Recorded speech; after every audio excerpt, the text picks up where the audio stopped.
So I don't date black men. It's nothing personal, but black men, they just don't do anything for me. They have too many issues. A lot of them are financially unstable.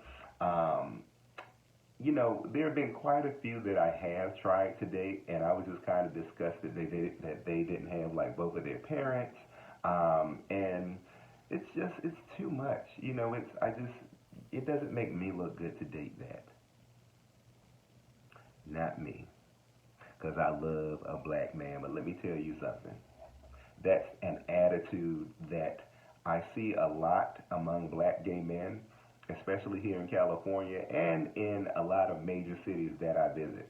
I usually think really hard before I talk about issues like this, but because I see this a lot now, it's really prevalent, and because I see a lot of black, well, not a lot, but a few black gay celebrities and athletes talk about this and almost take pride in putting down black men.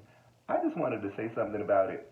I saw a video by a basketball player, Flash Gordon or Derek Gordon, and he sat down with who I believe was like a WWE out wrestler or whatever, and it basically took 10 or 15 minutes to talk about how much they love white and Asian men, and how black men can't do anything for them, and it's obvious that we can't because I wouldn't even try to date anybody who thinks or talks like that about the wonderfulness that blackness is. It takes a lot to be just black. It takes a lot. It has taken a lot. We've survived a lot. We are some strong motherfuckers.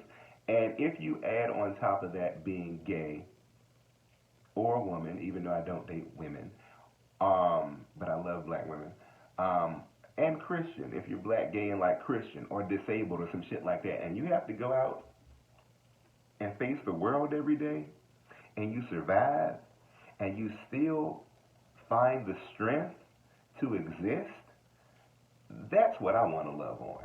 Not somebody who's tentative about our struggles or, again, finds pleasure in putting down blackness, because that's basically what it is. I sat there and I analyzed it, and I was like, this is nothing uh, less than self-hatred. Why do you have to sit down and make videos about how much you love white men? You know, the question that I have to ask sometimes is, how much do these white men love you? And there's nothing wrong with interracial relationships. I'm not going to have anybody coming on here saying that I'm saying anything is wrong with interracial relationships, because I'm friends with quite a few, couples who are, white and black, or, white Mexican, whatever, and, Asian and Latino, whatever. And those are some beautiful relationships, and they genuinely are in there together making those relationships work. I'm talking about, and I'm going to get on both sides. I'm talking about, first, though, black gay men who take pride in saying, oh, well, I don't date other black men. It's just nothing that another black man can do for me, and we wouldn't want to, baby. But my thing is, a lot of these white men that y'all are running behind, they don't give a fuck about you either, okay? Because I go out to some of the clubs and stuff, especially here in West Hollywood, and I see the attitude. There are a lot of clubs that I go to, and I walk up in there, I got the same money as everybody else, okay? I'm a person, I'm out doing my thing, having a good time, and I will walk into these bars, that are majority white, and these white bartenders see you, but they won't serve you, or they'll serve you last to act like they don't see you or whatever. And then 30 minutes later, after you done had a couple drinks, and some Beyonce comes on, or some Wale or whatever's playing in the club, every now and then they throw a little black song up in there, and some of them gay white girls, I tell you, by girls I mean boys, will be up in there doing this little twerk. And the twerk look like they shaking out a surfboard or some shit like that, and then they start coming up. How are you? Talking to you, when they're drunk, when you're drunk, and now they want to talk to you. But when you first walked up in there, when they were talking to their friends, when you were trying to get a drink at the bar, ain't nobody see you. But now that it's 11:30, 12 o'clock at night, the club is letting out in an hour. Now they want some black dick. They got an appetite for some black dick, and it's clearly all they want. And a lot of them are blatant. A lot of them will blatantly come to you and be like, "Yeah, I want some of that." They call it BBC. And I'm from the East Coast. My folks are from the South. When they were talking about some BBC, I thought they were talking about like the BCC powder or some shit like that. I thought they were talking about nursing a hangover. I was like, oh yeah, you can get that from 7-Eleven. And I didn't know that they were talking about BBC, which is like big black cock. And first of all, just coming up to me calling a dick a cock is already something that will get a drink thrown on you because I don't got no chickens in my pants. Okay? Um, but these are people who don't give a damn about us. Okay, and again, there's nothing wrong with interracial relationships. I'm talking about the ones who fetishize blackness, and a lot of them are the ones who end up in these relationships with these white men, and I mean with these black men, and a lot of these black men like it because they get treated like trophies. Ain't nobody calling them out on their shit or challenging them. You basically just got somebody who has access to a lot of things that maybe you wouldn't have access to if you were just dating a black person or you were with your community or you had to work a regular job or whatever. And just because you have access to these things, these certain vacations and activities and parties and things like that, you're basically being paraded around as a trophy.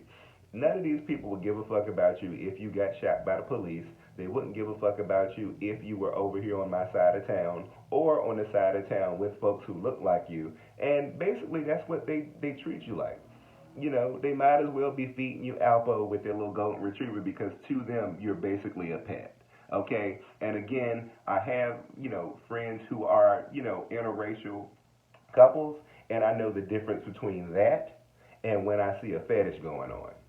Okay, I used to get on this really popular gay cruise line, and this conversation came up quite a bit because they would have interracial couples on the boat. I got put up on a certain floor with a certain view because I was one of the entertainers on the boat, right? And before the folks on the boat knew who I was, I would walk, and I'm not gonna lie, it felt good. I had my little cute little bathrobe on, and I had just come from laying out in the sun on the deck and everything, and I'm like saying hello to everybody, and they're looking at me like, this is just the look that was on their face, like, nigga, what are you doing on our floor, and why are you saying hello to us? That was the attitude, and I didn't really take it to heart. I just ignored. Plus, I'd had about 5 pina coladas, so I really didn't give a fuck. And I went back into my room, and I sat on that deck that was in my room, and I was fabulous looking at the Pacific Ocean, the Caribbean Sea, wherever we were. And I thought about it, and I didn't really internalize it. I just thought about it, and it wasn't until I sat down with some of the other people that were on the boat that I had become friends with, who were also well, I was on there as a single, but they were, interracial couples. And the conversation came up about these types of experiences that we had on the boat. Now, the white partners were having a fabulous time. They were talking to people, this and that, but their black partners, when they weren't with them, they got the same treatment I got. Nigga, how'd your black ass get on this boat? Do you work on the boat? Why are you looking at me? Why are you talking to me? And then, of course, when they saw them together, the attitude towards it shifted a little bit. But overall, the experiences on that boat were a lot different for the white partner than it was the black partner. And I was on there making my money, so I really didn't care. I really don't care what a bunch of like coked up queens. As long as you give me my check, I don't care what you do. But I did notice it. And again, the question that I have is, why would you want to be in a relationship with somebody who, or sexually involved with somebody who views you that way, or who treats you that way, or treats anybody that way, or has that view of blackness? Because they were clearly threatened by it. They didn't think we belonged on the boat. And a lot of times when we walk into these meetings, parties, functions, clubs, they look at us the same way. Why are you here? Why are you talking to me? Now, I'm going to take this a step further and be honest. I have been in one of these relationships. I started dating a white guy one time because, of course, you get frustrated dealing with men, period, and especially, dealing with black dudes.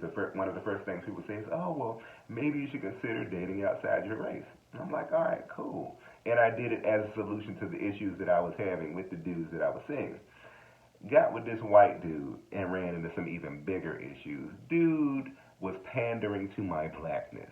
He would pick me up in the car listening to D'Angelo and Jill Scott. Not that anything is wrong with it. You know, he would like be checking for my reaction. Um, he would go to Rite Aid and get me wave caps and be like, I want you to wear this in the bed, and I want you to call me a nigga. And I'm like, oh, hell no. And it was cool because I liked the fact that he had a loft and he owned two stores and he had like two or three cars and he had lots of money, and that was cool, but not at the expense of my personal humanity. I was like, I am not gonna sit up here and deal with this bullshit every night. Oh, hell no. And then you share some of your experiences that you have as you move through the world during the day as a black person. You have some of these people go, oh, are you sure? Are you sure you're not being too sensitive and making that up? What? When I come home and I tell my when I'm like, hey babe, you know, whatever happened today, you don't need nobody questioning your reality. You need somebody to say, yeah, that's some bullshit. Let's sit down and smoke this blunt together. And the level of degradation that a lot of these black gay men and some of these black men who date these white women endure just to feel like something or think something or feel like they're a better grade of black than other folks are. Y'all have lost your goddamn minds. And this is an honest conversation that I think will make people, it's going to ruffle some feathers because people get mad at a lot of stuff that I talk about, but that's fine. Um, if you can get out here and you can brag about your bullshit relationship and you can walk around and act all pompous when you're out with your white partners and you see other black people out who just glance at you, somebody needs to call you out and talk about it because this shit is real and it's outrageous. I just wanted to put that out there. Please leave your comments, like the video, and subscribe. And make sure y'all follow me on Instagram. Again, thank y'all for watching, and we're going to keep these conversations going. All right?